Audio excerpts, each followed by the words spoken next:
Kwanza nimshukuru Mwenyezi Mungu mwingi wa rehema kwa pumzi yake hii aliyotujalia. Maandalizi yamekamilika na tumetoka kumalizia session yetu leo na tuko tayari kwa ajili ya mchezo dhidi ya Dodoma Jiji.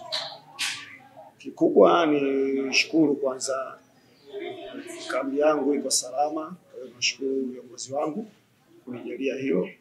Lakini la pili pia nimepata turn-up ya ongezeko la wachezaji ambaye mechi zote za nyuma 2-3 hawakufanikiwa kuwepo katika timu yetu. Lakini kwa mechi ya leo kwa mechi ya kesho watakuwa katika mchezo huo.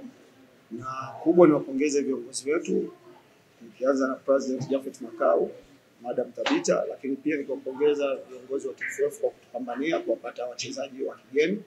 Na sasa tunaanza ligi rasmi. Tuwalisia tangu kuanzishwa kwa Fountain Gate hakuna mechi ambayo inakuwa nyepesi wanapokutana na Dodoma. Kwani sisi tunaamini na inajulikana ndivyo ilivyo, kama hii ni dabi ya kanda ya kati tunaanisha mkoa wa Dodoma, lakini kwa sasa tuko Manyara na wao wamekuja huku sio wageni sana, lakini huwa mara nyingi michezo yetu sisi na wao inakuwa ni migumu.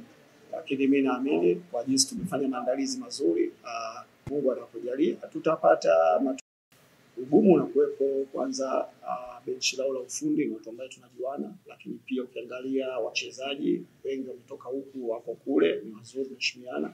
Kwa hiyo mchezo utakuwa mwepesi kutokana na hali. Kila mtu sisi mpaka sasa hivi kama nilisema mwanzo tumeshapoteza michezo 3 yote. Na mechi ya kesho ndio itakuwa finali kwetu, lakini na wao wanahitaji kupata pointi ili kupata japo kuongeza idadi ya hizo pointi walizonazo. Kwa hiyo ugumu unakuja hapa.